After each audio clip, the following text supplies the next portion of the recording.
When it comes to Escape from Tarkov, there's no doubt about it that there is definitely a skill gap between good players and bad players when it comes to PvP. Then unfortunately, if you're watching this video, that means you suck at PvP. But don't get discouraged because all the players that are good at PvP in this game have been playing this game for a very long time. They know the game and the mechanics, and there is a reason for them to be that good at the game. But if you're like me and a lot of other players, then you struggle with PvP in the game, and that's what we're going to talk about in today's video. So strap in and let's get into it. One thing about Escape from Tarkov that is different from a lot of games is that it can be very punishing if you suck at this game. And unfortunately, there's not much you can do about that other than just keep playing the game and trying to get better every time you play. That's also one of the best things about the game. It's very challenging and it pushes you to do better each and every single time you go into a raid. How do you get better at PvP if you just constantly keep dying? Well, one of the things that I like to do is that I like to reevaluate every single situation that I get into. Whether or not I made a play that worked out or whether or not something turned out bad for me and I ended up dying. Every raid is an opportunity for you to learn, and it's something that I recommend you try to do whenever you do your own raids. Being able to self-evaluate yourself and go over what you did right and what you did wrong is a huge advantage that not a lot of players do. A lot of players, whenever they're playing and they die, they just gear up and get back into the next raid without thinking about what they could have done differently and what went wrong and what went right. And after I started to reevaluate my gameplay, that's when I started to really see some improvements in my PvP game. Not only do I look at my own gameplay, but I also look at other big streamers who have a lot more hours in the game. I like to see how they play the game. I like to see what they do in different situations, how they move,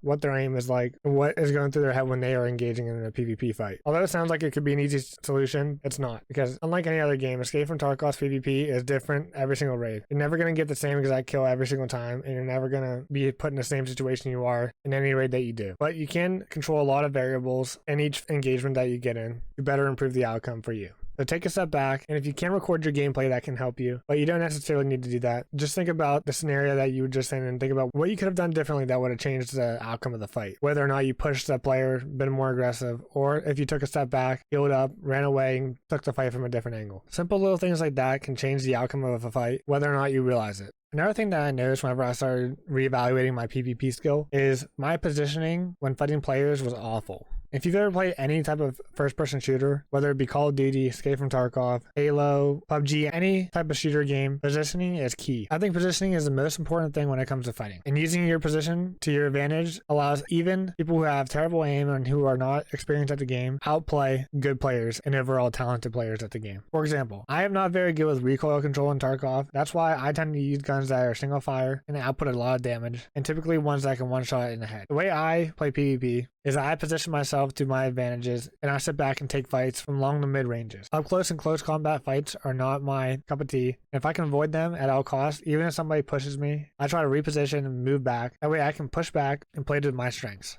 You don't need to have the best aim. You don't need to have the best map knowledge. You don't need to have the best movement. As long as you can position yourself to where you're comfortable fighting the opponent, that is one of the biggest factors of whether or not you win or lose a PvP fight. Now, yes, sometimes you can't position yourself whether or not the player is being aggressive and constantly pushing you, things like that. But in most cases, you can toss a grenade or give yourself some covering fire in order to push back and play to wherever you want to play from. Get to cover and make them push you. Whenever I started thinking about playing like that, I dramatically increased my survival rate and I win a whole lot more gunfights that way compared to whenever I was just aimlessly trying to push people and out-aim them. Because I'll be the first to admit it. My aim and my recoil control is not that great in this game. That's why I tend to play for longer range fights and I play to my advantage. That's something you should look into yourself and evaluate and play however you think you can play best. The last thing that I'm going to talk about when it comes to PvP is audio. Besides positioning, audio is the next biggest factor when it comes to PvP and Escape from Tarkov. Now, like I said, I'm not the best at when it comes to close encounter fights. However, sometimes I do find myself in those situations and I do try to come out of my comfort zone a little bit, and I will play some raids where I do push players aggressively, like in dorms or the resort, or even play reserve. And if you're playing in a building or in those close quarters, it's crucial to understand how audio works in Tarkov. Just like every other game out there, audio is not perfect in Tarkov by any means necessary. In fact, it's more broken than it is good, and that can work for or against you. If you're on the bottom floor of a building and you're sprinting around and somebody is above you,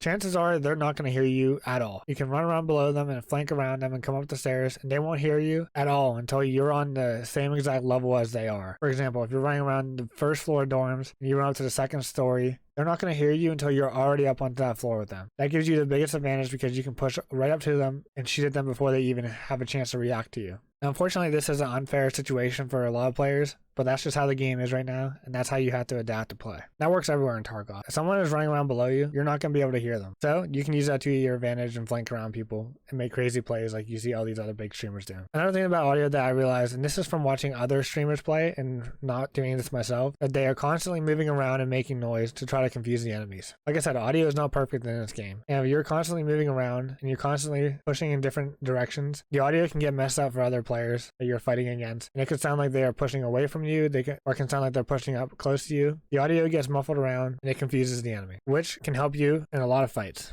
For example, if you use something like the audio bug like we talked about before, if you're fighting in dorms and you end up having to push back to reload or something, you push back, run down the stairs and immediately run back up the stairs, and that person's going to think that you ran all the way down the stairs or you ran away, and they might end up trying to push up and try to chase you. But little do they know that you ran all the way back up and they didn't hear that, and you're just waiting for them around the corner. I see people like Lvndmark and Willers and Hyperrat and all these Giga Chads that you think of. They all do this. They run around and they try to muffle the audio and make the people that they're fighting against think that you're somewhere where you're not. This can take a while to learn, so be patient with yourself, but always remember that you should constantly be trying to move around to try to confuse the enemy. Another bonus tip about audio is a lot of streamers will use voice lines to cover up their healing. If they get hit by someone and they're trying to pop some meds to heal in the middle of a fight, they will often use a voice line before they start healing. This can cover up the healing sound. That way players won't know that you're healing and they won't be tempted to push you, which could be useful in a fight, so keep that in mind. The last little bonus tip I want to talk about that's pretty obvious, but I still do this to this day, and that is to just aim for the head. I know that saying it sounds pretty cliche, and although I do this all the time at far to medium ranges, I always try to get the one tap headshot, but when it comes to fighting up close, for some reason I end up just forgetting about it. No matter what you do in a Tarkov, a one shot headshot is always going to be an option. So you should always just be aiming for the head no matter what you're doing, whether you're far away or if you're up close. And for me, I struggle with this a lot, as whenever I'm panicking up close and I try to fight people, I always just end up aiming at their torso or their stomach level, rather than just aiming for the head. And it's such an easy fix that you should be trying to practice this at all times. And all you have to do is just aim a little bit higher than what you normally think you would. And that's something that I'm going to try to implement in every raid going forward, and I hope that helps some of you guys too. So if you enjoyed the video so far, and if you think this video might help you in any way, just leave a like down below and comment down below which tip you think helped you the most. Also subscribe if you want to see more Tarkov content. I do post every other week, and I have a lot of content ideas in mind. Thank you again for watching. I hope you enjoyed the video, and I'll see you in the next one. Peace out.